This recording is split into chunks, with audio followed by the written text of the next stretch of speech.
The letter arrived on a Tuesday. Nora Finch had been shelving returns in the quiet hours before the library opened, her favorite time when dust motes drifted through morning light and the building held its breath. She'd found a rhythm here over the past 2 years. A predictable rhythm. Safe. Her phone buzzed. Unknown number. Portland area code. She almost didn't answer. Mr. Finch, this is Gerald Westbrook from Westbrook and Associates. I'm calling regarding the estate of Nathaniel Finch. The name meant nothing to her. I'm sorry, I think you have the wrong. Your father's brother. He passed 6 weeks ago in Missoula, Montana. Nora set down the book in her hands, a biography of Eleanor Roosevelt. She'd been holding it for the past 3 minutes without moving. I don't have an uncle in Montana. You did. Gerald Westbrook's voice carried the careful neutrality of someone delivering news that would change everything. And he's left you his entire estate. I'll need you to come to my office this afternoon. There are conditions. The law office occupied the second floor of a renovated building in the Pearl District, sandwiched between a vintage furniture store and a coffee roaster that made the stairwell smell like burnt caramel. Nora climbed slowly, her hand damp on the railing. She'd told her supervisor she had a dentist appointment. The lie had come easily, too easily. Westbrook was younger than his phone voice suggested, maybe 50, with silver threading through dark hair and reading glasses pushed up on his head. He gestured to a leather chair across from his desk. Your father never mentioned Nathaniel. My father didn't mention much of anything. Nora folded her hands in her lap. He died when I was 12. Cancer. I see. Westbrook opened a manila folder. The brothers were estranged. Nathaniel left Montana after college and never came back. Built a successful accounting firm in Missoula. Never married. No children. He paused. He'd been tracking your life for years, Ms. Finch, through public records mostly. He knew about your marriage, your divorce, your work at the library. A chill moved through her. That's unsettling, I know, but not malicious. He wanted to ensure his estate went to family, to someone who might understand. Understand what? Westbrook slid a document across the desk. The number at the top made her vision swim. $4,700,000. This is, she couldn't finish the sentence. Real. The estate includes the house, which we've already sold. Investment accounts, life insurance, all liquid assets now transferred to a trust in your name. Westbrook leaned forward. But there are conditions, Ms. Finch. Very specific conditions. The room felt smaller suddenly. The coffee smell through the window turned sour. You cannot tell anyone about this inheritance. Not for 6 months from today. Not your family, not your friends. Not a romantic partner should you have one. No one. Why would he? If you violate this condition, the entire estate reverts to charity. The American Foundation for Suicide Prevention specifically. Westbrook removed his glasses, met her eyes. Your uncle struggled with severe anxiety and depression most of his life. He never sought help until very late. This condition, he believed it was a test, to see if you could sit with something life-changing and not let it control you, not let it define your relationships. He wanted you to know yourself without the weight or the promise of money. Nora's hands had gone numb. I don't understand. You will. Westbrook pushed papers toward her. Sign here. The clock starts today. 6 months. And Ms. Finch, he left you something else. He handed her a sealed envelope, her name in careful old-fashioned script. She didn't open it until she reached her car. Dear Nora, you don't know me, but I've known you from a distance. Watching you build a quiet life after loss, first your father, then your marriage, I've seen a resilience that reminds me of your grandmother, my mother. This money is both a gift and a burden. I'm asking you to carry it in silence because I spent too many years letting fear and obligation speak louder than my own voice. I want better for you. 6 months. See who you become when no one knows what you have. See who stays. See what you choose. You'll be angry with me for this. That's all right. I was angry with this world for a very long time. Be kinder to yourself than I was to myself. Uncle Nathaniel and Nora sat in her car for 40 minutes watching people pass on the street. A woman with a double stroller, a man walking 3 dogs, a teenager on a skateboard, headphones trailing white cords. None of them knew, none of them could know. She drove home with the letter in her purse, feeling like she'd swallowed something sharp. Her townhouse was narrow and old, sandwiched in a row of similar buildings that had been artist studios in the 70s. The rent was cheap because the landlord was lazy about repairs. The front steps tilted, the kitchen faucet dripped, but the living room had good light, and Iris had painted a mural on one wall, a forest scene with hidden faces in the trees. Iris. Nora closed her eyes against the steering wheel. Her younger sister was waiting inside. Had been waiting for 2 years now, since the night Nora found her unconscious in a bathtub, pill bottles scattered like discarded promises. Iris was getting better. Slowly. So slowly that most days it felt like standing still. And now Nora had $4 million she couldn't talk about. She couldn't help her sister with it, couldn't ease the burden they both carried. The unfairness of it hit like vertigo. Inside, Iris was curled on the couch, laptop balanced on her knees. She looked up when Nora entered, dark hair falling across her face. "How was the dentist?" "Fine, no cavities." Iris's eyes were clear today. Good days she looked like the sister Nora remembered, bright, sharp, funny. Bad days she looked like a stranger wearing Iris's face. "I made dinner," Iris said. "Well, I ordered dinner. Thai food. It's in the kitchen." "You didn't have to." "I wanted to. Iris set the laptop aside. "You've been quiet lately, more than usual." "Just work stuff." The lie settled between them. Nora felt it take up space. She forced herself to smile, to move into the kitchen, to serve pad thai onto mismatched plates. They ate on the couch with the television playing something neither of them watched. Comfortable silence. Or it had been comfortable before this afternoon. Now every moment felt weighted. Iris went to bed early. She always did. The medication made her tired, made her sleep hard and wake up groggy. Nora listened to her sister's footsteps overhead, the creak of the old floors, the sound of water running through pipes. Then she pulled out the letter again. "See who you become when no one knows what you have." She wasn't sure she wanted to know. The moving truck arrived next door on Thursday.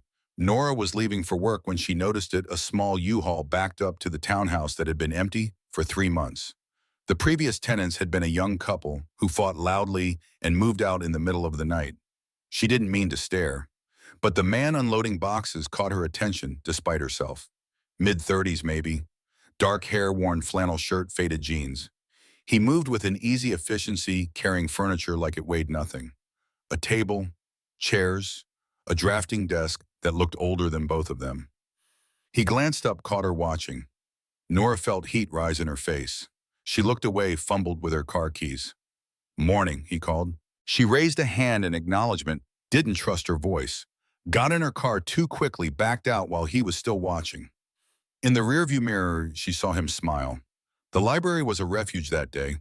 She lost herself in cataloging new arrivals and helping a regular patron find gardening books, in the steady rhythm of work that asked nothing more from her than showing up. But her mind kept drifting. $4 million. The number felt abstract, impossible, like something from a movie about other people's lives. What would David have said? Her ex-husband, the man who'd left because she was settling for mediocrity, because she chose the library over law school, chose quiet over ambition. She imagined telling him about the inheritance, imagined his face, the calculations that would run behind his eyes. Then she pushed the thought away. David didn't get to be part of this. He'd made his choice. "You okay?" Nora looked up. Her coworker Priya was watching her with concern. "Yeah, just tired." "You've been tired a lot lately." "Iris has been having rough nights." It was true, even if it wasn't the whole truth. Iris had been having nightmares, waking up gasping. Nora would sit with her until dawn, the two of them drinking tea and watching old movies with the sound low. "You're taking care of everyone," Priya said gently. "Who's taking care of you?" Nora didn't have an answer for that. When she got home that evening, the new neighbor was sitting on his front steps, beer in hand, looking at the sunset. He raised the bottle in greeting. "Hey, I'm Eli." "Nora, I'd shake your hand, but..." He gestured at the beer, then seemed to realize that wasn't actually an obstacle. Set the bottle down, stood. His handshake was warm, calloused. He smelled like sawdust and something citrus, cologne or soap. "Welcome to the neighborhood," Nora said, taking her hand back quickly. "Thanks, it's quiet here." I like that. It is, mostly. A pause. Not uncomfortable exactly, but charged with the awkwardness of strangers trying to find footing.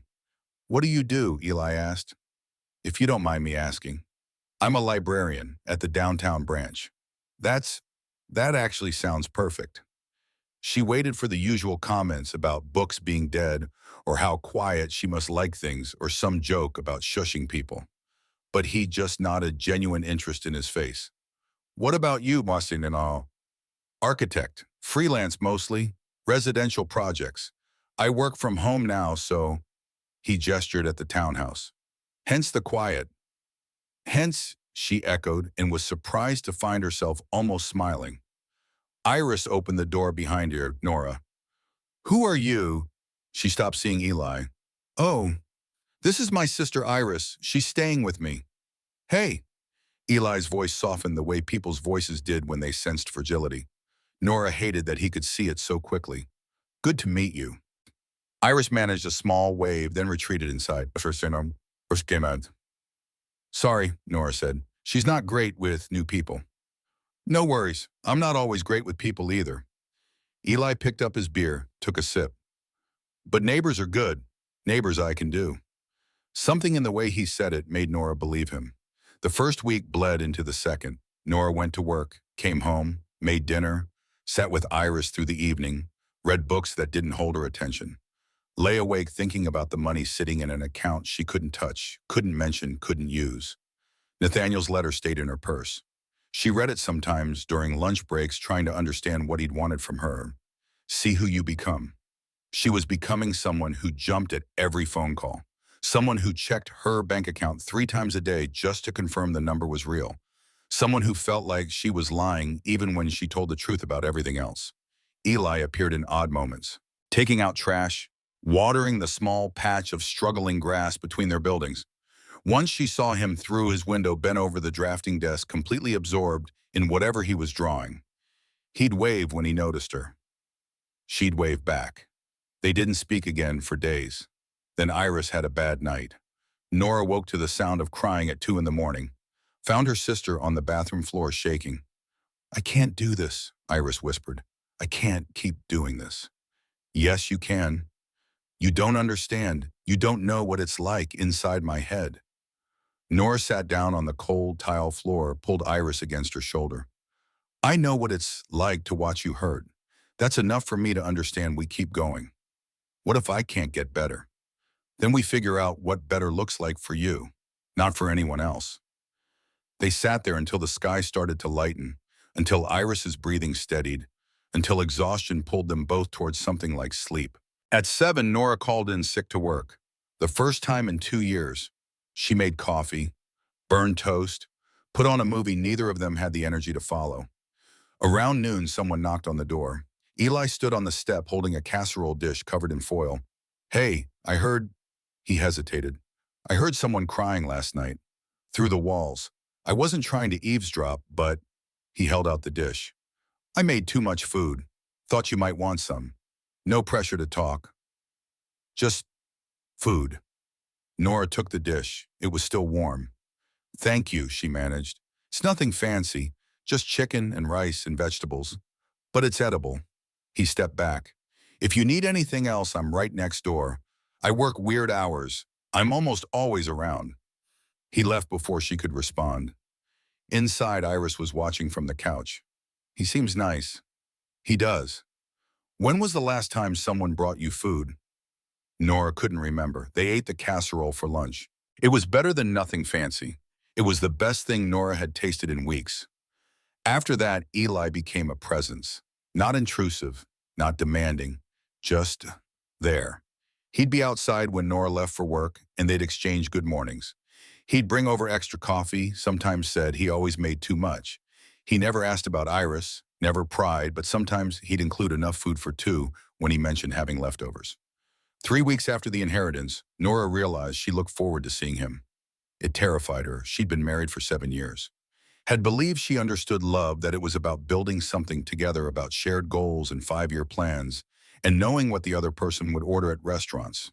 David had been safe in his predictability. Even when he left, it hadn't been surprising. She'd felt it coming for months. This thing with Eli felt different, uncertain, like standing at the edge of something with no map. One evening, he invited her to sit on his front steps, said he was watching the sunset and could use company. She should have said no, should have gone inside to check on Iris, to make dinner, to maintain the careful distance she'd built around her life. Instead, she sat. "How long have you been in Portland?" she asked. 2 months. I was in San Francisco before this. Tech boom pricing pushed me out. He smiled, but something bitter lived in it. Ironic. I was designing homes for people who could afford million-dollar renovations while living in a studio I could barely pay for. Why architecture? My dad was a contractor. I grew up on construction sites. Loved the idea of making spaces that felt like home. He took a breath. Then I got married. Wife wanted me to aim higher. Bigger firms, prestige projects. I did it for a while, lost myself in it. What happened? We divorced 2 years ago. She said I was, he paused, choosing words carefully, too idealistic, not ambitious enough. Funny how the things people love about you at first become the things they resent. Nora's chest tightened. My ex said something similar, that I was settling. Were you? I don't think so. I think I just wanted different things. They sat in silence as the sky turned orange, then pink, then purple. People walked past. A car alarm went off somewhere down the block. The city breathed around them. "Can I ask you something?" Eli said finally. "Maybe."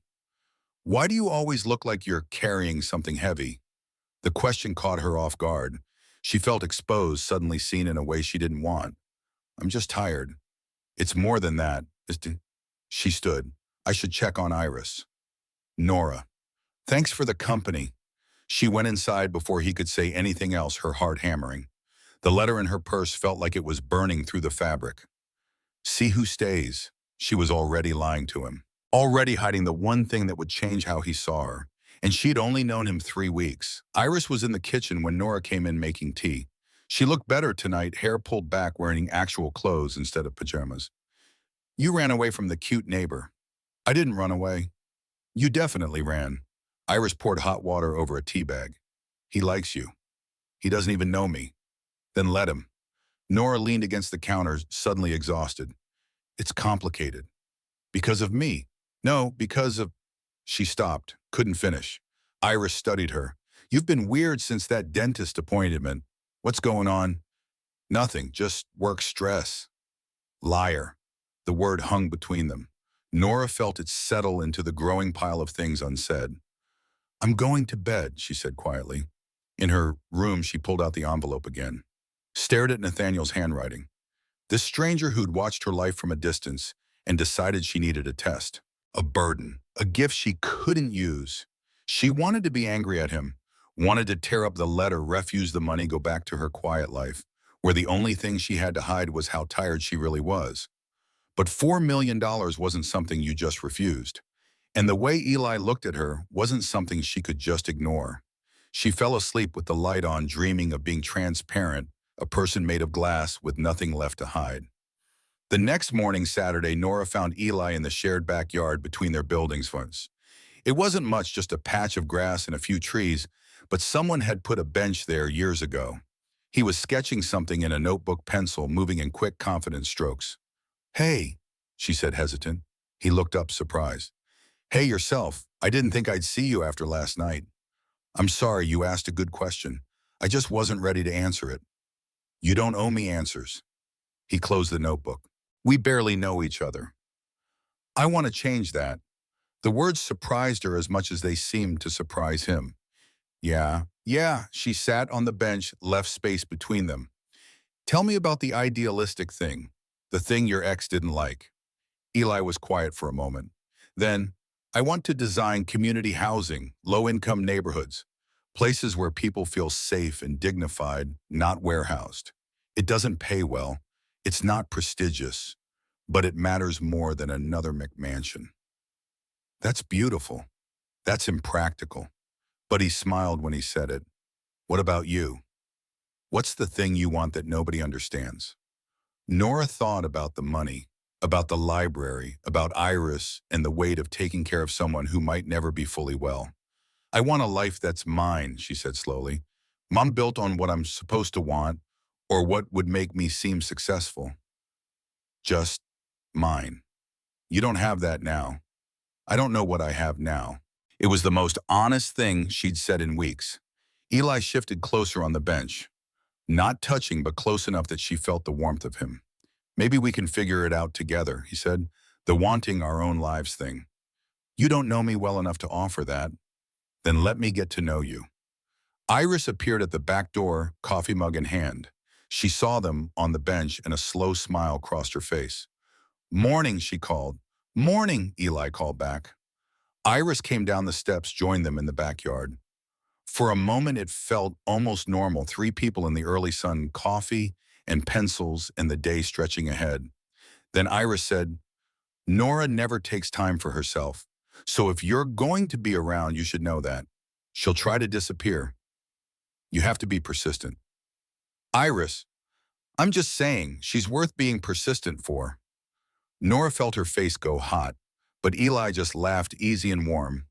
Noted, he said. They started spending time together. Small moments that added up. Coffee on the front steps before work. Eli walking with Nora to the library on days their schedules aligned. Once he brought Iris pencils and good sketch paper, said he noticed her mural and thought she might like real supplies. Iris cried when she opened them. Happy tears for once. Nora watched them become something like friends, and it terrified her how much she wanted this small, ordinary life with a neighbor who brought food and asked questions and didn't seem to want anything except her time.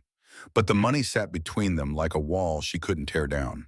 She caught herself sometimes about to mention it, about to say, I could help fund your community housing project, or I could quit the library and figure out what I actually want, or I have enough money to get Iris real help, the kind that isn't just basic therapy covered by Medicaid.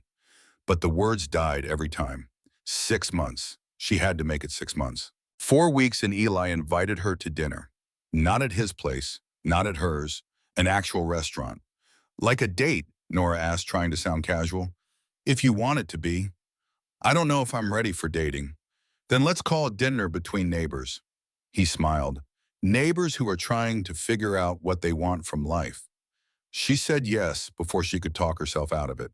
The restaurant was small and warm, tucked into a corner of the Pearl District that still felt like old Portland. String lights, mismatched furniture, a menu written on a chalkboard. They ordered wine, pasta, bread that came with olive oil and sea salt.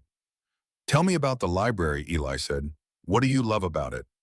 The quiet, the order, knowing where everything belongs. She hesitated. And the people, the regulars who come in for the same book every week, the kids who find their first favorite story, there's something sacred about it, connecting people to words. You could run your own bookstore someday, if you wanted. The words hit like cold water. Because yes, she'd thought about it. Before the divorce, before Iris, before everything. Maybe, she said carefully, it would take money I don't have. Small business loans exist. Debt exists. Fair point. He took a sip of wine. What about dreams that don't cost money? What do those look like? She didn't know how to answer that. All her dreams lately felt expensive therapy for Iris' stability breathing room. I want to stop feeling afraid, she said finally. That's the dream. Afraid of what? That I'll make the wrong choice, that I'll let someone down, that I'm not. She stopped, the words catching. Enough, that I'm not enough. Eli reached across the table, took her hand, his palm warm against hers. I don't know you as well as I want to yet, he said, but I know enough to know that's bullshit. You take care of your sister. You show up for work. You sit with me even when it's easier to hide. That's more than enough. Nora felt something crack open in her chest. This was dangerous. This feeling, this man who looked at her like she mattered, like her tired eyes and quiet life were somehow worth his time. Tell me about San Francisco, she said, pulling her hand back. Needing distance. What did you leave behind? His expression shifted, something shadowed moving through. A life that looked no good on paper. A wife who wanted me to be someone I wasn't. Debt from trying to keep up with her expectations. He paused, and a lot of regret about losing myself in someone else's vision. How do you know you won't do that again? I don't, but I'm trying to be more honest this time about what I want, what I can give. He met her eyes. I'm trying not to hide. The irony felt like a blade. That's good, Nora managed. Honesty is good. They finished dinner, walked home through streets lined with old streetlights and new condos. Portland changing around them, always changing, never quite settling into what it wanted to be. At her door, Eli paused. Can I kiss you? Every rational part of Nora screamed no. Too soon, too complicated, too much you're hiding. But she nodded anyway. His kiss was gentle, careful, like he was asking permission with every breath. When he pulled back, she felt hollowed out and full at the same time. Good night, Nora. Good night. Inside, Iris was waiting on the couch trying to look casual. Well, Iko, it was nice. Just nice. Nora sank down beside her sister. I'm terrified. Of him. Of this. Of wanting something that might actually work out. Iris leaned her head on Nora's shoulder. Maybe let yourself have it anyway. Nora closed her eyes, feeling the weight of the secret pressing down. $4 million. 5 more months of silence. She didn't know if she could do it. The next few days passed in a blur of normalcy that felt anything but normal. Eli would catch her in the morning, walk her to her car, kiss her goodbye, like they'd been doing this for years instead of days. At work, Nora found herself distracted, checking her phone, smiling at nothing. Priya noticed. You're different. I'm the same. You're lighter. It's good. Keep doing whatever you're doing. But Nora felt heavier. The lie growing with every conversation, every moment Eli shared himself, and she held back. One evening she came home to find an envelope on her doormat. No return address, just her name in precise print. Inside was a business card, Marcus Chen, private investigator, and a note, I'll be in touch. Don't worry, this is routine. Part of the estate conditions. Her blood went cold. Nathaniel's lawyer had mentioned monitoring. She'd forgotten, or chosen to forget. Someone was watching, making sure she didn't tell. She shoved the card deep in her purse, hands shaking. That Saturday, Eli invited Nora and Iris to help him paint his living room. He'd picked a warm gray, was tired of the dingy beige the previous tenants had left. Iris surprised them both by saying yes. They spent the afternoon with rollers and tape and music playing from Eli's phone. Iris actually laughed when she got paint in her hair. Eli taught them the proper way to cut in around trim. Nora watched him explain things to Iris with such patience, such gentle attention, and felt her chest constrict. This was what she wanted. This easy warmth. This ordinary joy. But it was built on a lie. During a break, Iris pulled Nora aside in the kitchen. He's really good for you. I know. So why do you look sad? I'm not sad. Nora, I know you. Iris lowered her voice. What's going on? And don't say nothing. You've been weird for weeks. Nora opened her mouth, almost told her. Almost said I inherited millions and I can't tell anyone, and I'm losing my mind. But the investigator's card was in her purse. The clock was ticking. Just stress, she said. I'm sorry, I'm trying to be present. Try harder. You deserve to be happy. The words sat wrong, because what Nora deserved felt tangled up in what she'd been given, this gift that felt like punishment, this test she wasn't sure she could pass. They went back to painting. That night, after they'd cleaned up and ordered pizza, and Iris had gone upstairs, Eli walked Nora to her door. Today was good, he said. It was. Your sister's amazing. I can see why you take care of her. She takes care of me too, in her own way. Eli brushed paint out of Nora's hair, a spot she'd missed. Can I tell you something? Sure. I haven't felt this settled in years, since before my marriage fell apart. There's something about you that makes everything feel, he searched for words, real. Like I can just be myself. The guilt hit like a wave. Eli, you don't have to say anything. I just wanted you to know. He kissed her, longer this time, deeper, his hands gentle on her face. When he pulled back, Nora felt like crying. Good night, he whispered. Good night. Inside, she sat in the dark living room, staring at nothing. Real. She was the least real thing in his life right now, a performance, a careful construction of truth that left out the most important part. She pulled out her phone, Googled Nathaniel Finch, Missoula, Montana, An obituary came up. Sparse details, no photo, services private, in lieu of flowers donations to mental health organizations. She read it 3 times, trying to find some clue about who he'd been, why he'd done this. Then she saw the date of birth. Nathaniel had been 62, not old, not young, and he'd spent his last decades alone, watching his niece from a distance, building a fortune to leave behind with impossible strings attached. Nora wondered if he'd been happy, if he'd wanted to be, if he'd understood what this gift would cost her. Week 6 arrived with rain, the kind that turned Portland gray and soft that made the world feel smaller. Nora was at work when her phone buzzed. Unknown number. She stepped into the back room to answer. Ms. Finch, Marcus Chen, we should meet. Why? Because I have information you'll want about your uncle, about the estate. I'm following the conditions.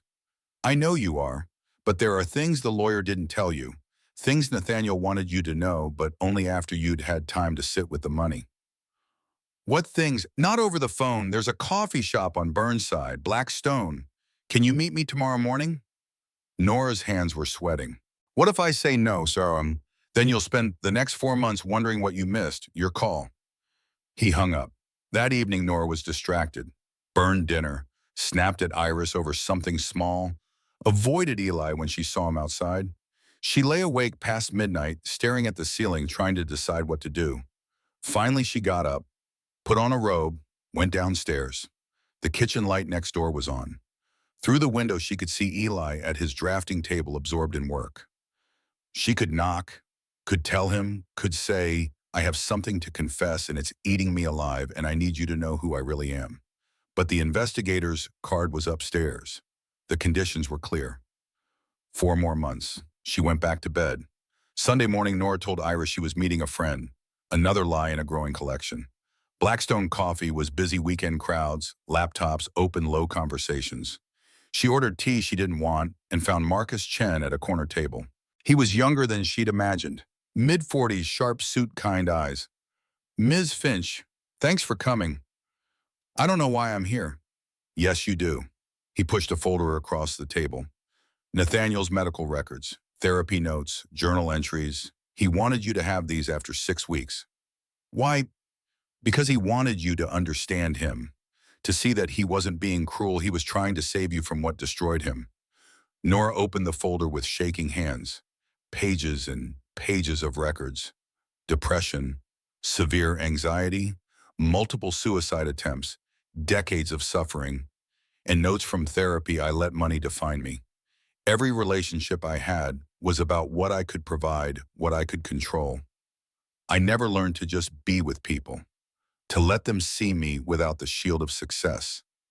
I'm leaving my estate to my niece because she reminds me of who I could have been, someone who chooses connection over accumulation. But I'm terrified she'll let the money change her, that she'll lose herself the way I did. The condition is my last gift. 6 months of sitting with a secret of living without the crutch of wealth defining her relationships. If she can do that, she'll understand. She'll know herself in a way I never did. Nora closed the folder, tears blurring her vision. He was protecting you, Marcus said gently, from yourself, from the weight of it. It's killing me, the lying. Is it the lying or is it that you've met someone worth being honest with? The question hit home. Both. Marcus leaned back. 4 more months. You can do 4 more months. And when it's over, you'll know, really know that whoever is still there, they're there for you, not for what you have. What if I lose him before then? Then he wasn't who you thought. But I don't think you'll lose him. He seems like a patient man. You've been watching. It's my job. He stood. One more thing. Nathaniel kept a journal, the last year of his life. It's at the lawyer's office. You can read it anytime. I think you should. He left Nora sitting there, the folder in front of her, the rain streaking the windows. She thought about Eli, about the way he looked at her, about Iris and the weight of secrets between sisters. 4 more months. She could do 4 more months. She had to. When she got home, Iris was in the kitchen making eggs. She looked up when Nora entered. You okay? You look like you've been crying. I'm fine, Nora. I said I'm fine. Iris set down the spatula. No, you're not. You haven't been fine in weeks. Tell me what's going on. I can't. Oh, why not? Because I just can't. Something hardened in Iris's expression. Is it about me? About taking care of me?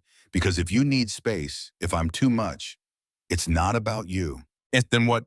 Nora felt it all pressing down the money, the lies, the investigator, Nathaniel's suffering, the way Eli touched her face like she was precious, the way Iris looked at her like she was the only solid thing in a world that wouldn't stop spinning. I'm just tired, she whispered. I'm so tired. Iris came around the counter, pulled Nora into a hug. Then rest. Let me take care of you for once. But Nora couldn't rest. Not with $4 million sitting silent in secret. Not with Eli next door believing she was someone she wasn't sure existed. That night, she pulled out Nathaniel's letter one more time. See who you become when no one knows what you have. She was becoming someone who understood him. Someone who felt the crushing weight of secrets. Someone who was learning that money didn't buy peace, it only bought more complicated ways to suffer.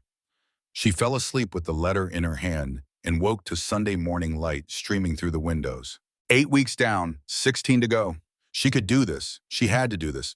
Because on the other side was truth, and maybe if she was lucky, someone still standing there waiting for her. Monday morning, Nora woke to pounding on the door, frantic, urgent. She stumbled downstairs, heart racing. Eli was on the porch, eyes wild. Nora, I'm sorry it's early, but what's wrong? Iris, he turned, pointed. Through her living room window, Nora could see her sister's bedroom light on. Had been on all night, she realized with horror. She'd been so lost in her own head she hadn't noticed. She ran upstairs. Iris was sitting on the floor surrounded by papers, bank statements, bills, and something else. An envelope with a law firm's logo, Nora's envelope, the one from Westbrook's office. Time stopped. You inherited money, Iris said, voice flat. A lot of money, and you didn't tell me. Nora stood frozen in the doorway of Iris's room, watching her sister hold the evidence of her betrayal. How long? Iris's voice was eerily calm, the kind of calm that came before storms. How long have you known? 6 weeks.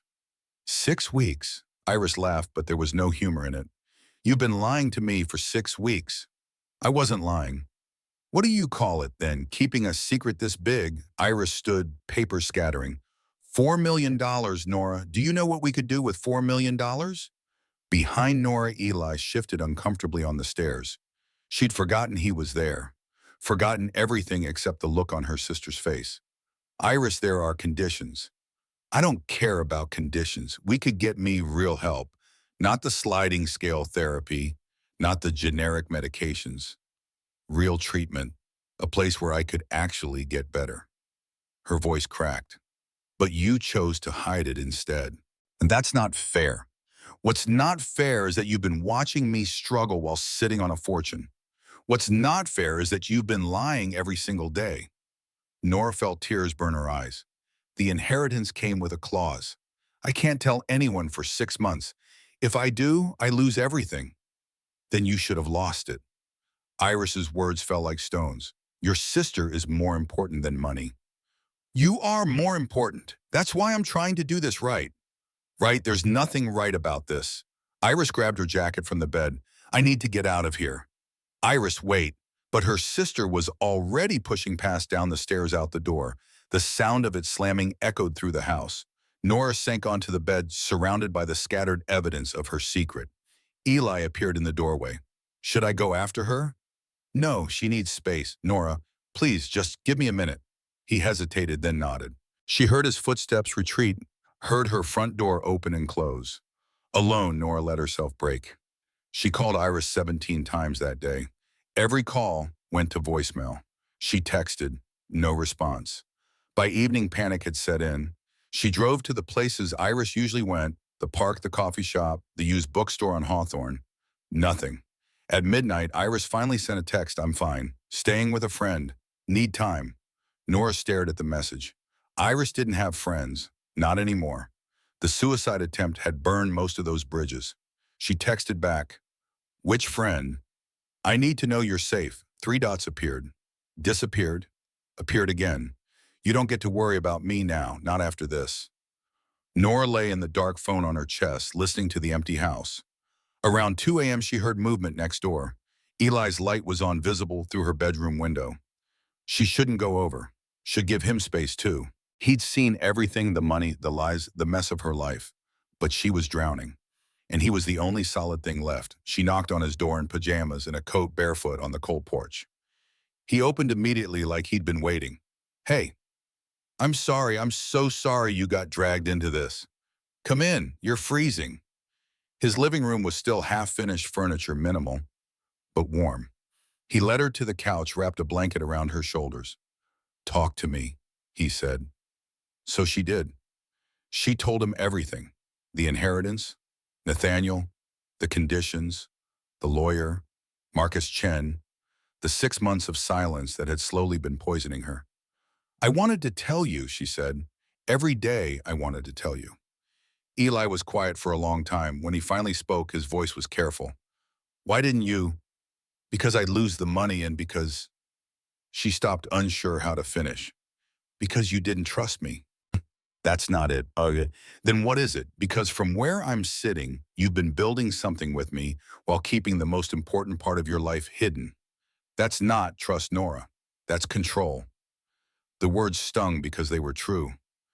"My ex-wife did this," Eli continued, quieter now.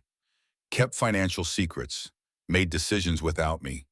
By the time I found out we were drowning in debt, it was too late to fix it. I swore I'd never let someone hide things from me again." "This isn't the same, isn't it? You've been lying to me, to your sister, to everyone." He stood paced to the window. "I understand the position you're in, but understanding doesn't make it hurt less." Nora felt something inside her collapse. "I'm sorry." "I know you are, but sorry doesn't change what happened." Silence stretched between them, the kind that felt final. "I should go," Nora said quietly. Eli didn't stop her. The next 3 days passed in a fog. Iris still wouldn't come home, wouldn't answer calls. Nora filed a missing person report, but the police said there wasn't much they could do. Iris was an adult, had texted that she was fine. Eli avoided her. She'd see him leaving early, coming home late. The easy warmth between their houses had turned to careful distance.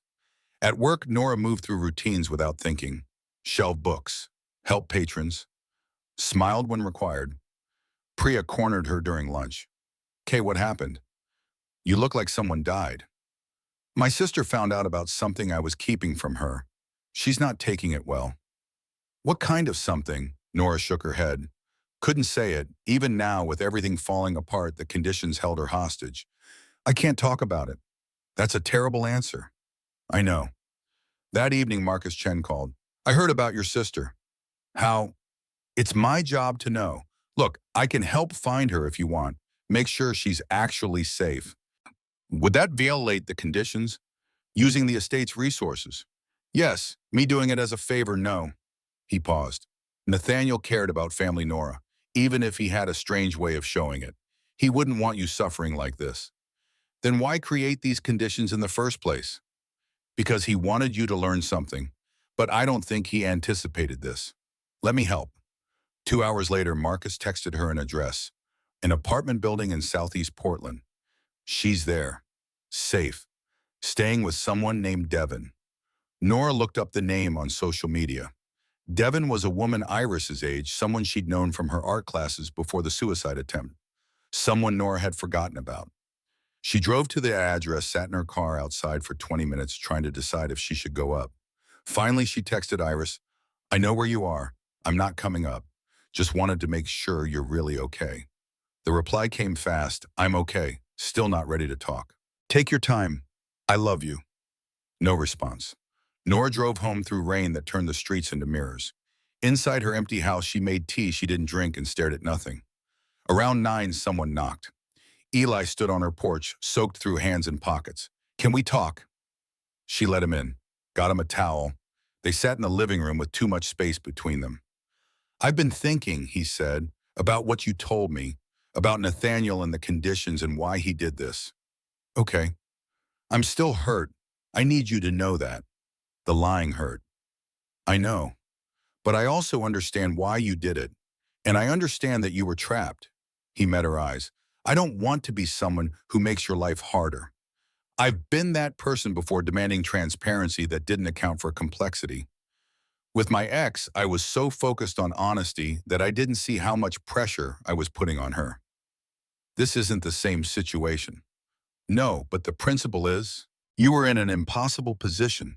You tried to do right by everyone and ended up hurting people anyway. That's not malicious. That's just human. Nora felt tears start. I was so scared of losing you. You're not going to lose me, but I need time to trust you again, and you need to figure out how to trust me in the first place.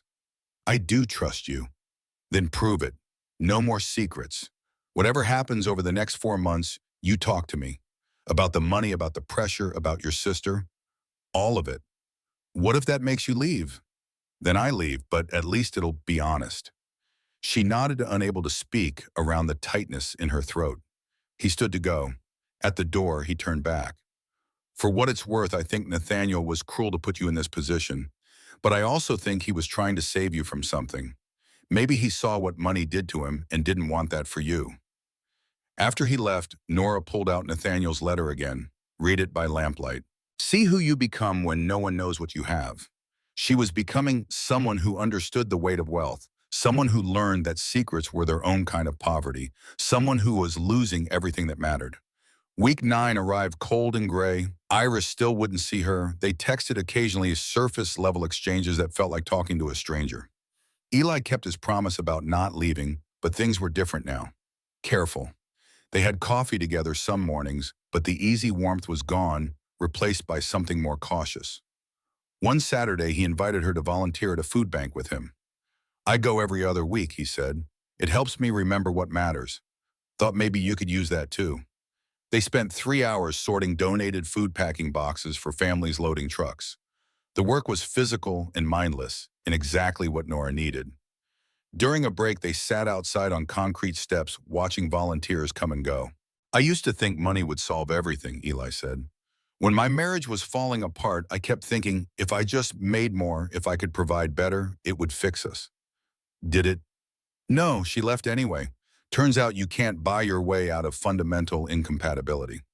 He smiled, but it was sad. The divorce destroyed me financially. I had to file bankruptcy, start over from scratch. Nora looked at him sharply. You never mentioned that. Because I was ashamed, felt like a failure. He picked at the edge of his coffee cup. My ex, she weaponized money, used it to control, to manipulate, made me feel like I was never enough because I couldn't keep up with her, spending her expectations. That's why you reacted the way you did, about me keeping secrets. Yeah, it triggered old wounds, made me feel like I was back in that marriage where financial truth was a moving target. He paused. But that's my baggage to carry, not yours to manage. You weren't trying to control me, you were trying to survive. They sat in silence, watching gray sky turn darker. I don't know what to do with the money, Nora said quietly. If I even get to keep it. Part of me wants to just refuse it, walk away, tell the lawyer to give everything to charity. Why don't you? Because I keep thinking about Iris, about getting her real help, about not having to worry if she can afford medication or therapy or a place to live if something happens to me. Her voice cracked. And because some small, selfish part of me wants the freedom it could give, to not be afraid all the time. That's not selfish, that's human. Nathaniel wanted me to figure out who I am without it defining me. But what if I'm someone who needs it? What if I'm not strong enough to walk away? Eli took her hand, the first time he'd touched her since the night she'd confessed. Strength isn't about not needing help. It's about being honest about what you need. He squeezed her fingers. You're one of the strongest people I know. You're taking care of your sister, working full-time, carrying this massive secret, and you still show up. That's strength. A volunteer called for them more trucks to load. They went back to work side by side, and for the first time in days, Nora felt like she could breathe. That night, Devin called, Iris's friend. She wanted me to check in with you, Devin said. She's okay, but she's struggling. Keeps talking about how you betrayed her. Can I talk to her? She's not ready yet, but I think you should know she's been looking into treatment programs. Real ones, places that could actually help. That's good. They're expensive, Nora, like $50,000 for 3 months expensive. She asked me not to tell you, but I think you should know what she's researching. After the call ended, Nora sat with her laptop looking at the treatment center Iris had been investigating. It was in Seattle. Residential. Evidence-based care for anxiety and depression and trauma. The kind of place that might actually help her sister heal. She could afford it. With the inheritance, she could afford 10 of these programs. But the conditions were clear. 4 more months. She couldn't touch the money, couldn't even acknowledge having it. She grabbed her phone, called Marcus Chen. What happens if I break the conditions? If I use the money before 6 months? You forfeit everything. It all goes to charity. Why, Bob? My sister needs help, real help, and I have the means to give it to her. But you don't. Not for 4 more months. That's the test, Nora. Can you sit with having the answer and not using it? Can you find another way? What other way? I make $35,000 a year. I can't. Then your sister waits. Or you find community resources, or you accept that you can't save everyone on your timeline. This isn't about my timeline. This is about her life. Then you make a choice. The money or your sister. But understand, Nathaniel set it up this way for a reason. He watched money destroy relationships his entire life. He wanted you to build something real before wealth complicated it. That's easy for a dead man to say. Is it he died alone, Nora? No family, no close friends, just money. Is that what you want? She hung up without answering. The next morning, Nora called the treatment center in Seattle, asked about scholarships, payment plans, anything that might make it possible. They were sympathetic but clear. Partial scholarships existed, but the wait list was 2 years long. Payment plans required 50% down. She had $1,800 in savings. She called 3 more places. The answers were all the same. That evening, she knocked on Eli's door. He answered in paint-spattered clothes, a brush in hand. Hey, I'm working on a mural in the bedroom. Want to see? She followed him upstairs. One wall was half covered in a forest scene, trees and light and hidden depth. It's beautiful. Thanks. Helps me think.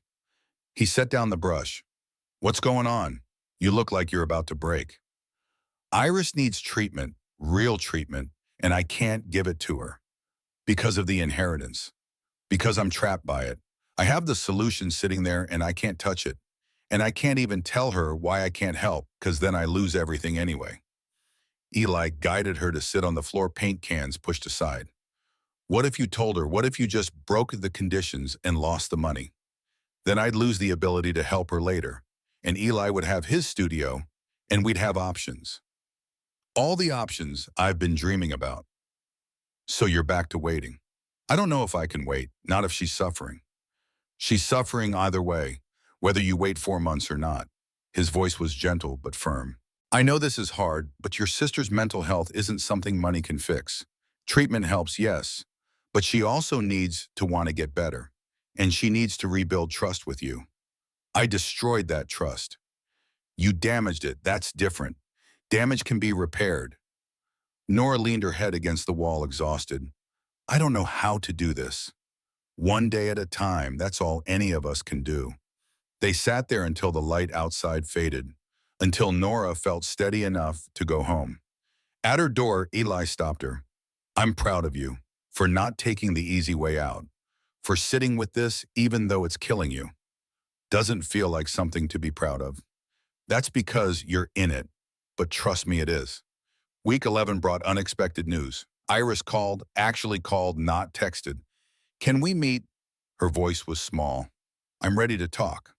They met at a coffee shop on division-neutral territory. Iris looked tired, dark circles under her eyes, hair pulled back messily. I've been doing a lot of thinking, Iris said once they had drinks, about the money, about why you hid it. I'm so sorry. Let me finish. Iris wrapped both hands around her mug. I was angry because I felt like you didn't trust me, like you thought I couldn't handle knowing. That's not, but you were right. I couldn't handle it. The second I found out, all I could think about was how you should spend it. On me, on treatment, on fixing everything. She looked up, eyes red. That's not fair to you. That money is yours. The conditions are yours to navigate. You're my sister. Your well-being matters more than conditions. Does it? Because I've been thinking about what Devin said, that I've been using my mental health as currency, making you responsible for fixing me.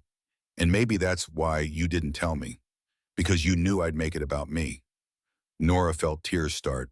I didn't tell you because I was scared of losing the money. That's the ugly truth. I was prioritizing a dead man's test over my sister's needs.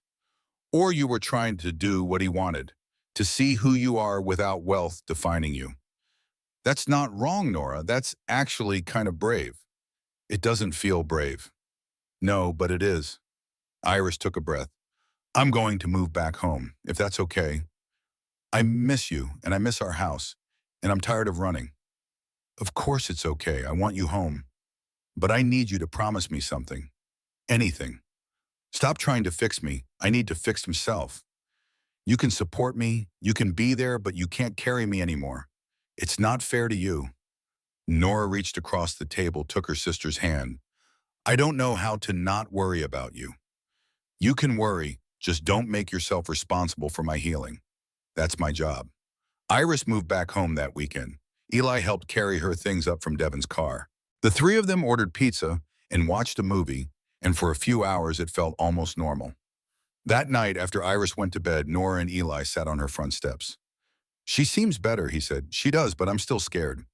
That's love. Fear and love are tangled up together. When did you get so wise? Therapy, years of it, he smiled. I started going after my divorce. Learned a lot about myself, about patterns, about what I need from relationships. What do you need? Honesty, even when it's hard, even when it's messy. He looked at her. I need to know that you'll tell me when you're struggling, that you won't hide to protect me. I can try to do that. That's all I'm asking. A car passed, music thumping. Someone laughed in a nearby yard. 4 more months, Nora said. Then this will be over. And then what? I don't know. Figure out what to do with the money. Try to repair things with Iris. See if we... She trailed off. See if we what? See if we can build something real, without secrets between us. Eli took her hand, brought it to his lips, kissed her knuckles softly. I'd like that. Week 13 brought Marcus Chen back into her life. He showed up at the library during her lunch break, casual clothes instead of a suit. We need to talk, he said. They walked to a nearby park, found a bench away from other people. Nathaniel's lawyer wants to meet with you. There's been a development. Nora's stomach dropped. What kind of development? Someone's contesting the will. A distant cousin you've never met. Claims that Nathaniel wasn't of sound mind when he created these conditions. Says the whole thing should be invalidated. Can they do that? They can try. There's going to be a hearing. You'll need to testify about the conditions about your uncle's intent. I never even met him. How am I supposed to testify about his intent? That's the point. The cousin's Verkier argument is that Nathaniel created an impossible situation for someone he didn't know, that it's evidence of instability. Nora felt dizzy. What happens if they win? The money gets split among all living relatives. You get maybe 10%. The rest would go to people who never even met Nathaniel. When's the hearing? 3 weeks. I'll be there. So will Westbrook. We'll prep you beforehand. After Marcus left, Nora sat on the bench for a long time watching pigeons fight over crumbs. She should feel upset about potentially losing the money. Should be strategizing how to protect it. Instead, she felt something like relief. Maybe losing would be easier. No more conditions, no more waiting, no more wait. That evening, she told Eli about the hearing. How do you feel about it? He asked. Honestly, part of me hopes I lose. Why? Because then it's not my choice anymore.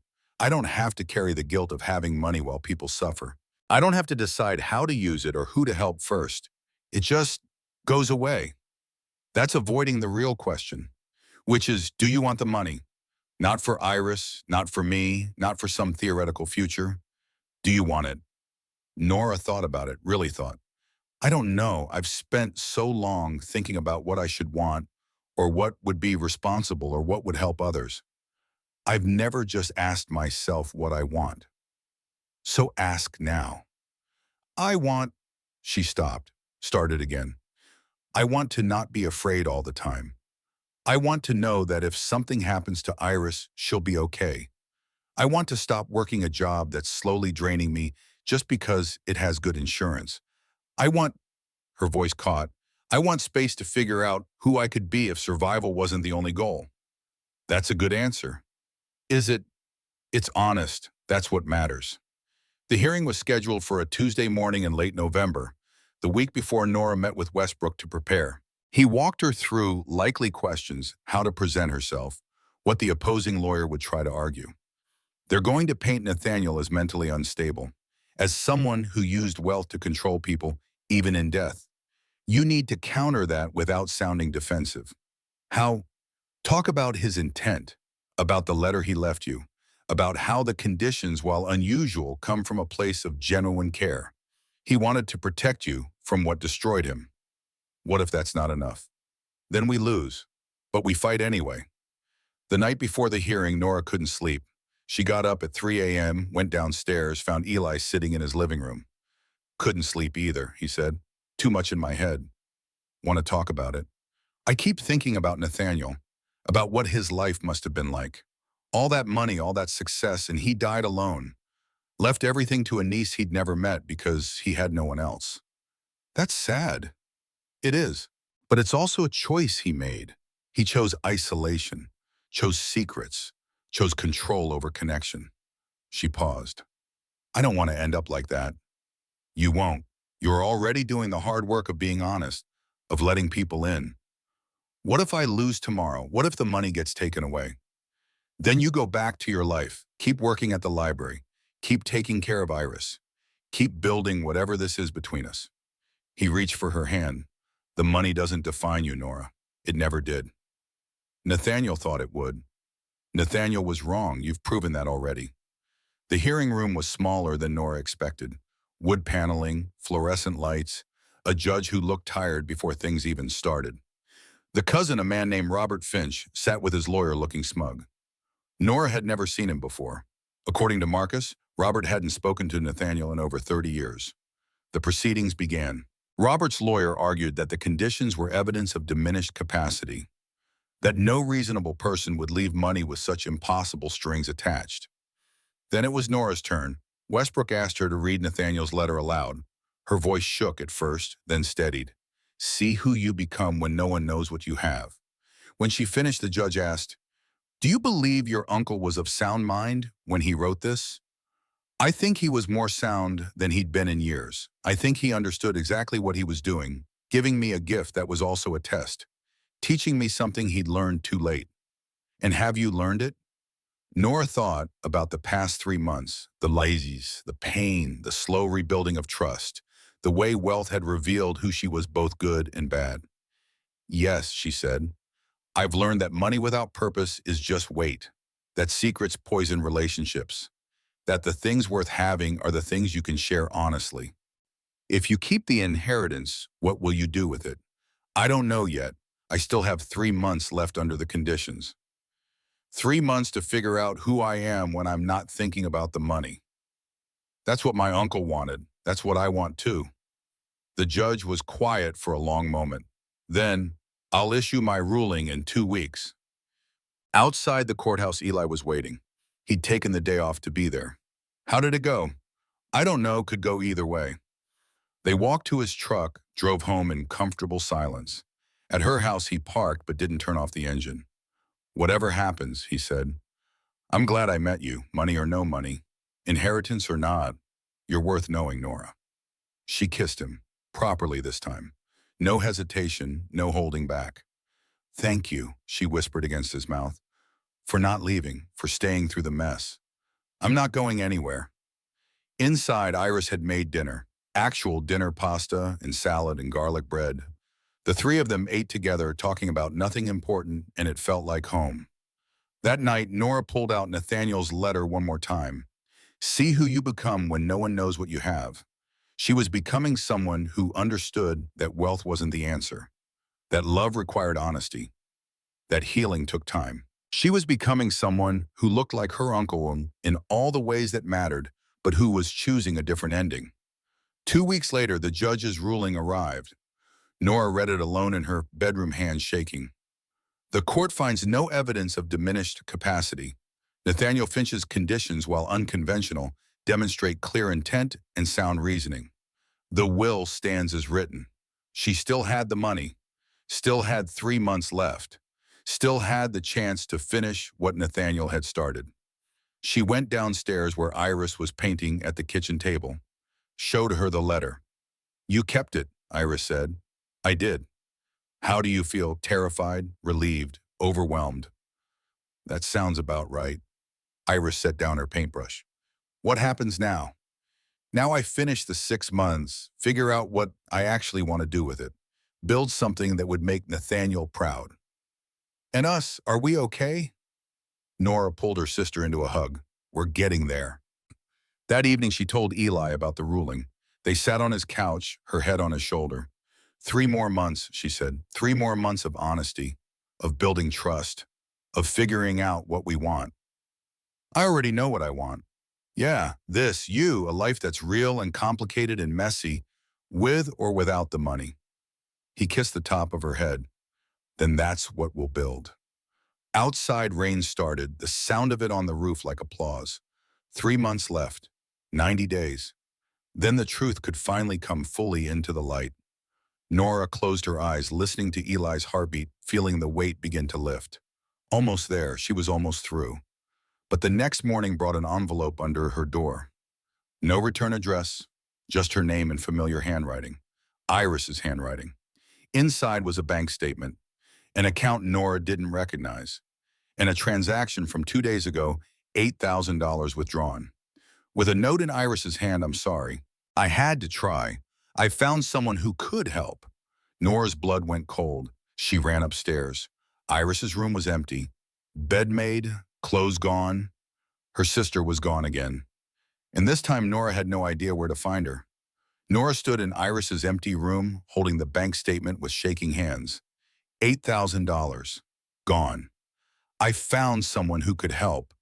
The words felt like a punch. Someone, not something, not a program or a clinic, someone.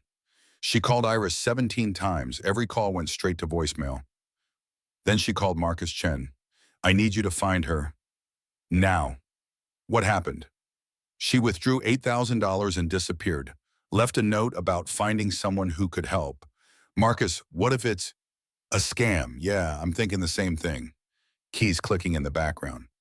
"Give me your phone number. I can track the last ping." "Is that legal?" "Do you care?" "No." "Then give me the number." Eli appeared at her door 20 minutes later. She hadn't called him, but he came anyway.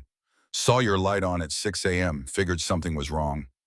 She showed him the note, the bank statement. Watched his face shift from concern to something harder. "She stole from you. She's sick. She's desperate. She's an adult who made a choice." But his voice softened. "I'm sorry, I know you're scared.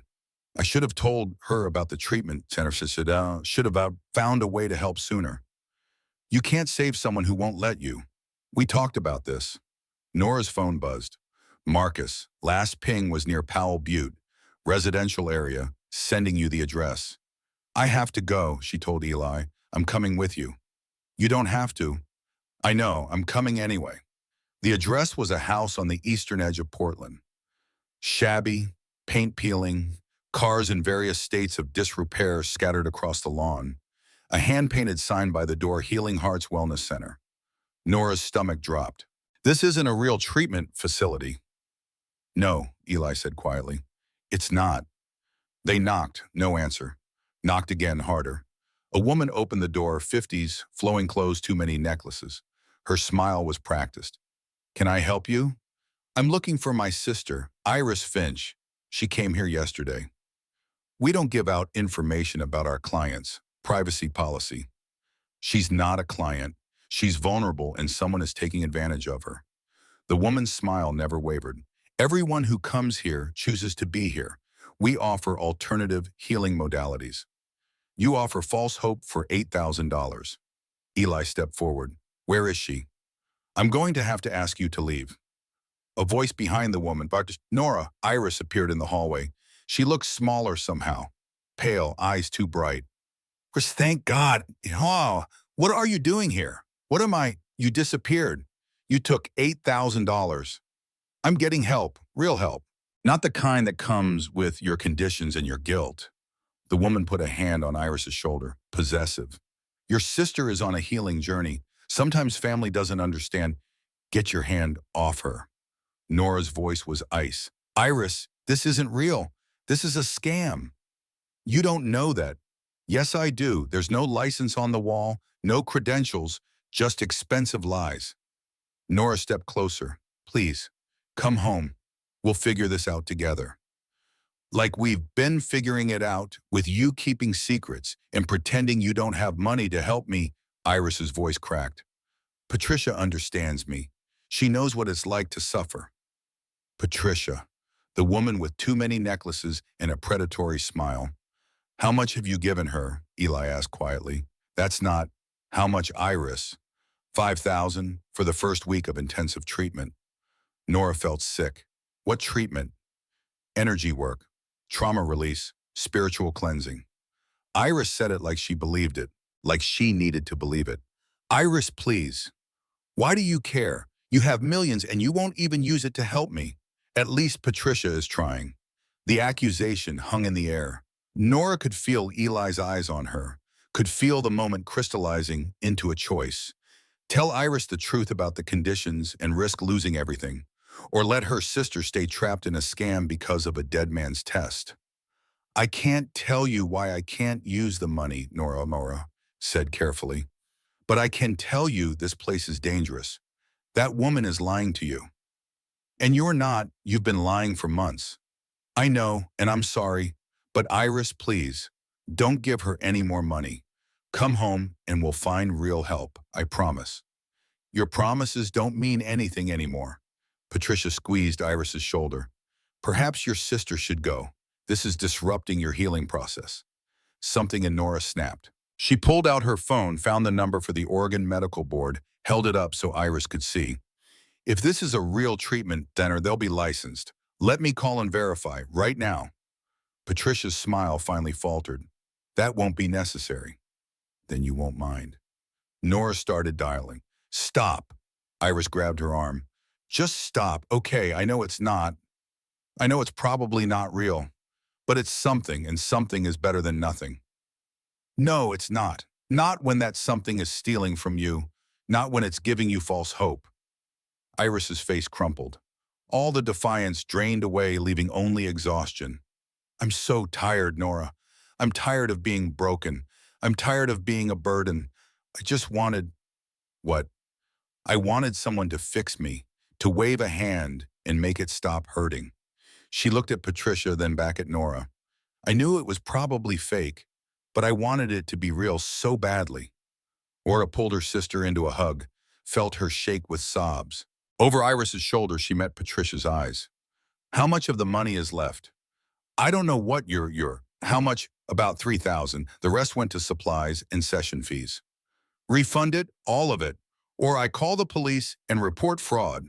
Patricia's expression hardened, but she went to get the money. Eli waited by the door, silent support. When Patricia returned with an envelope of cash, he counted it carefully. $3,200. The rest, he said, that's all. No, it's not. The rest now. Patricia disappeared again, came back with another 800. This is harassment. This is theft, Eli said quietly. And if you ever contact Iris again, we will press charges. Understand? They left with $4,000 and a broken sister between them. In Eli's truck, Iris curled against the window. I'm sorry.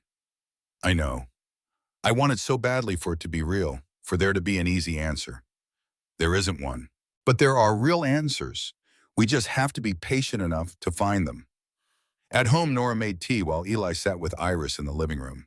She could hear them talking quietly, Eli sharing his own story about rock bottom, about the year after his divorce when he'd tried everything to feel better. Therapy, meditation, running, drinking. None of it worked until he stopped looking for quick fixes and started doing the slow work of healing. When Nora brought in the tea, Iris was crying again, but softer, cleaner. I need real help, she said, the kind that takes time and costs money and isn't magic. We'll find it, Nora promised, together. But how, even with the 4,000 back, that's not enough for those residential programs? Nora looked at Eli. He gave a tiny nod. I'll figure something out. Give me a few days.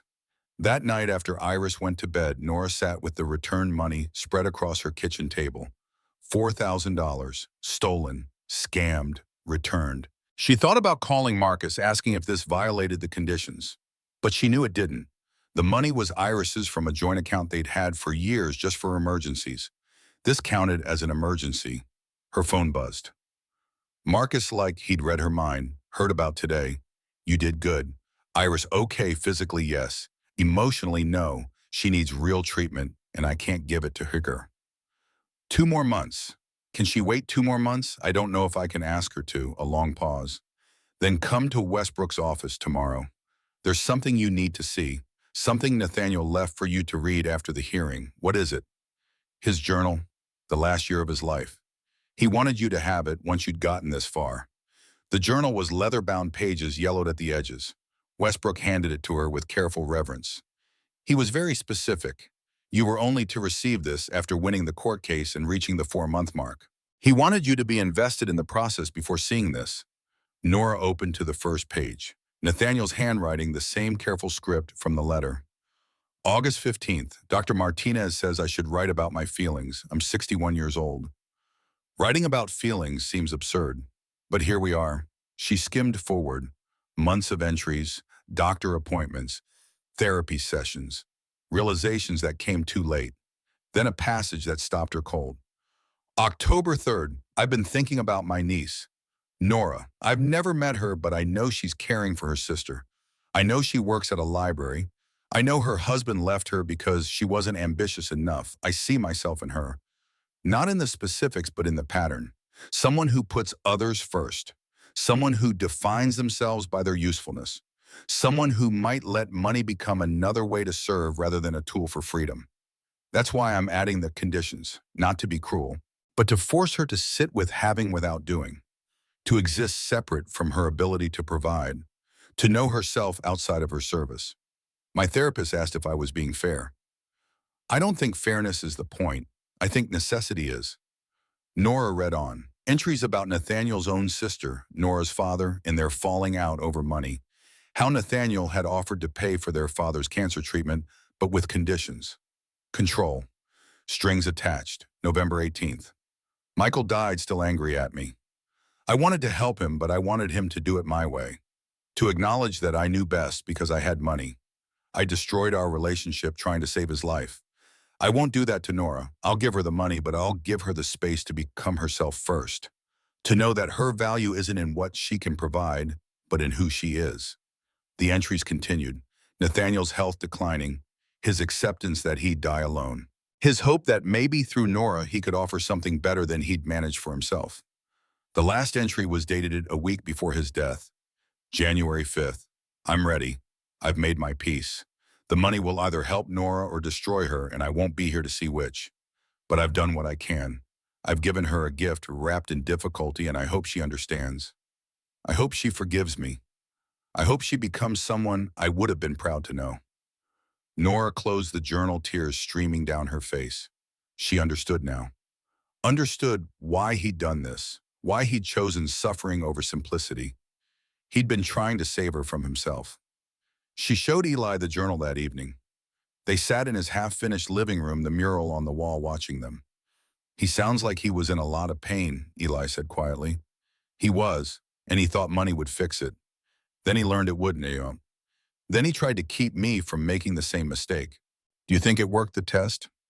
Nora thought about the past 4 months, the lies, the loss, the slow rebuilding, the way she'd learned to sit with having something she couldn't use, to exist without the ability to solve every problem with money. I think I'm learning what he wanted me to learn, that my value isn't in what I can provide, that relationships built on transparency matter more than fixing things, that money without purpose is just weight. And Iris, she needs help I can't give her yet, but I can be honest with her about that, can stop trying to be her savior and start being her sister. 2 more months. 2 more months. Nora leaned against him. Then we figure out what comes after.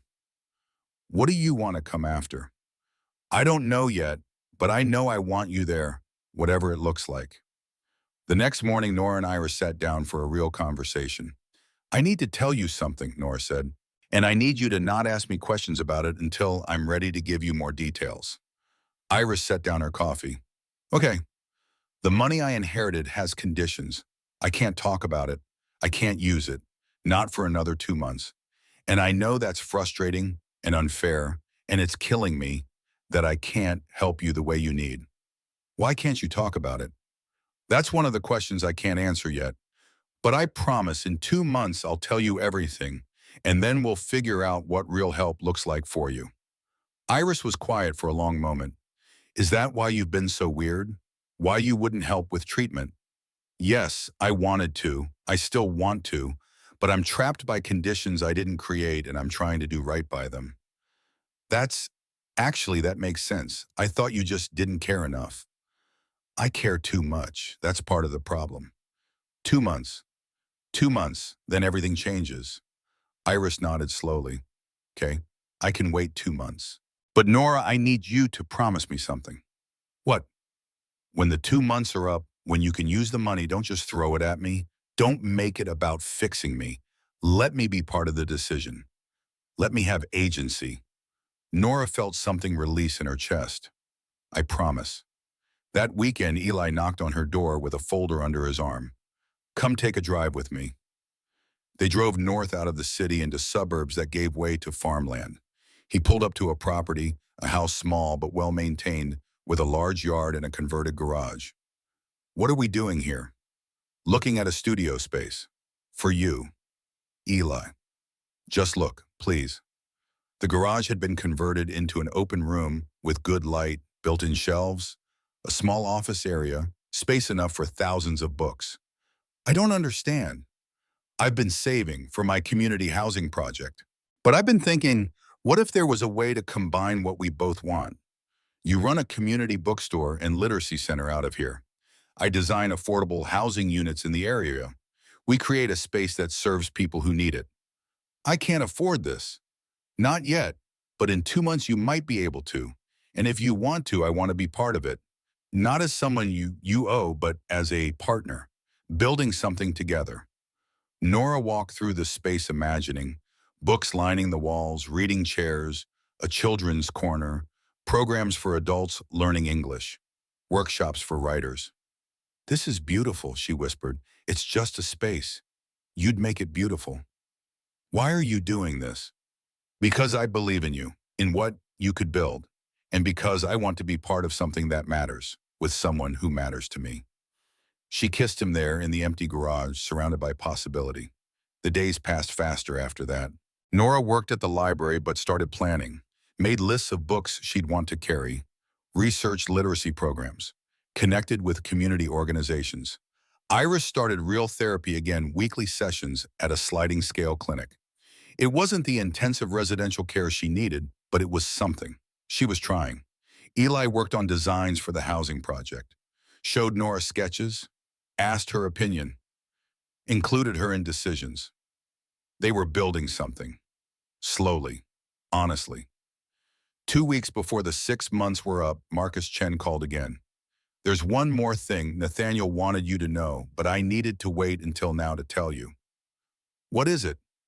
He set up a fund separate from the inheritance for mental health treatment, specifically for family members of people who complete the 6-month condition. What? If you make it the full 6 months, there's an additional trust, $200,000 earmarked for Iris's care, any treatment she needs, residential programs, therapy, medication, whatever helps her heal. Nora sat down hard. He knew I'd be struggling to help her. He knew because he'd been there. He'd watched family members suffer and felt helpless. This was his way of ensuring you didn't have to choose between the inheritance and your sister's health. Why didn't anyone tell me this sooner?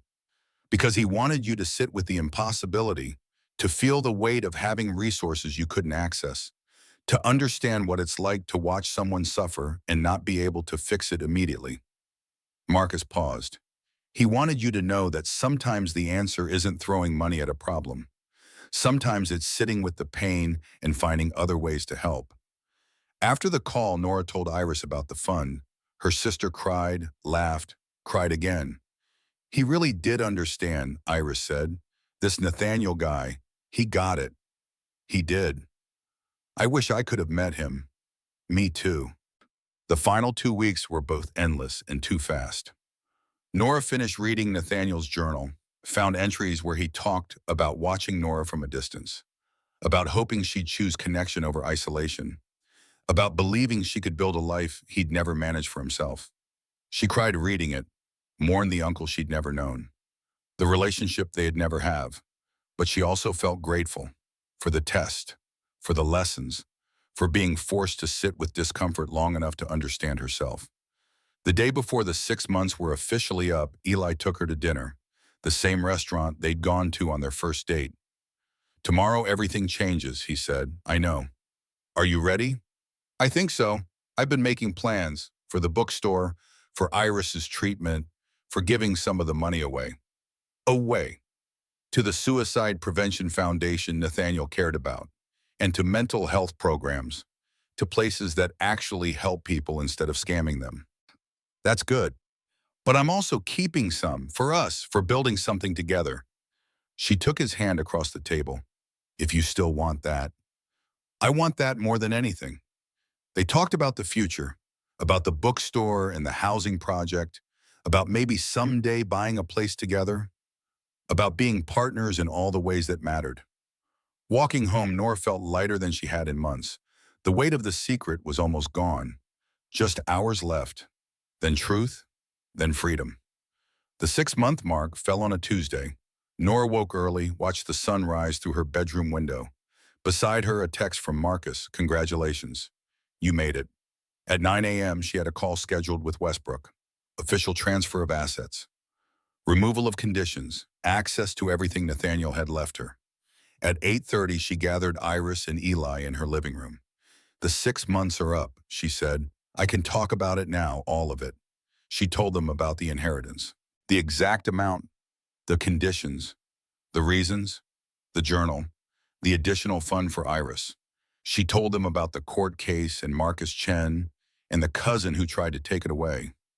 She told them about learning to sit with having something she couldn't use, about understanding that money wasn't the answer to everything, about discovering who she was when wealth couldn't define her. When she finished, Iris spoke first. "Thank you for telling me, for trusting me with this. I should have found a way to tell you sooner." "No, I think it happened the way it needed to. I wasn't ready before. I would have made it all about me and my needs and what you should do with it. Now I can see it differently." Eli just pulled Nora into a hug, held her until she stopped shaking. At 9, Westbrook called, made it official.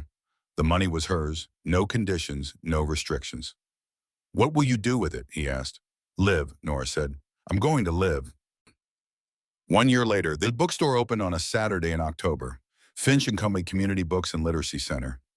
The converted garage was full of light and people and books. So many books. Nora stood at the counter helping a family pick out stories for their kids and felt something close to joy. Iris was there managing the children's section. She'd completed 4 months at a residential treatment center in Seattle. Was doing better. Not perfect, there were still hard days, but better. She was learning to live with her anxiety instead of fighting it, learning that healing wasn't linear, that setbacks didn't mean failure. Eli was outside talking to families from the new affordable housing units he'd designed. 12 units built specifically for working families who couldn't afford Portland's skyrocketing rents. The bookstore and the housing were connected now. Residents got free library cards, free access to literacy programs, free children's books every month. It was working. Slowly. Imperfectly. But working. During a lull, Marcus Chen appeared. He'd become a friend over the months since the inheritance. Someone who checked in, who cared. "Looks good," he said, surveying the space. "It's more than I imagined." Nathaniel would be proud. "I think so. I hope so." Marcus handed her an envelope. "One more thing. From the estate, he wanted you to have this on the 1-year anniversary." Inside was a photograph. Nathaniel as a young man, maybe 30, smiling beside a woman and a little boy. On the back, "Me, your grandmother and your father, before everything fell apart, before I chose money over family. Don't make my mistakes." Nora felt tears prick her eyes. "Thank you." There's more. He left funds for 10 scholarships, full ride to college for kids in your community, named after your father. He did. Everything he couldn't do for his brother, he wanted to do for other people's brothers and sisters and children. After Marcus left, Nora showed the photo to Iris. That's Dad, Iris breathed. He looks so young. He was. They all were. Do you think things could have been different if Nathaniel had reached out before Dad died? Maybe, but they weren't. And we can't change that. We can only do better going forward. They put the photo up on the wall behind the counter, a reminder of where they came from, of the choices that shaped them. That evening after the bookstore closed, Nora and Eli walked to the property he'd bought 2 blocks away. Their house, the one they'd moved into together 3 months ago. It was small, old, but theirs. On the porch, he kissed her. Good day, perfect day. Even with Mrs. Henderson trying to return that romance novel because it was too spicy. Even then. Inside, they made dinner together, talked about the week ahead, about Iris's upcoming therapy graduation, about the next housing project Eli was designing, about the life they were building. Honest, messy, real. Later, lying in bed, Nora thought about Nathaniel, about the test he'd given her, about the weight she'd carried for 6 months. She understood now why he'd done it, why he'd made her wait, why he'd forced her to sit with having something she couldn't use. Because now using it, she knew herself, knew her values, knew that wealth wasn't the point, purpose was, connection was, love was. Outside rain started, the sound of it on the roof like a lullaby. Eli's breathing slowed beside her, steady, peaceful. Nora closed her eyes, feeling the weight finally fully gone. She'd made it. Through the silence, through the lies, through the test. She'd become someone Nathaniel would have been proud to know. Someone she was proud to be, and in the morning she'd wake up and build something more. Keep choosing connection. Keep choosing truth. Keep choosing the life she'd earned not through inheritance, but through the hard work of becoming herself. In a drawer in the bookstore beneath receipts and order forms, Nora kept Nathaniel's letter. She read it sometimes, when she needed reminding. See who you become when no one knows what you have. She'd become someone who knew that the greatest inheritance wasn't money. It was understanding, growth, the courage to be honest. It was knowing that wealth meant nothing if you had no one to share it with. And she had people now. Iris, Eli, Marcus, the community growing around her bookstore. People who knew her, really knew her. People who'd stayed through the silence and would stay through whatever came next. That was worth more than $4 million. That was worth everything.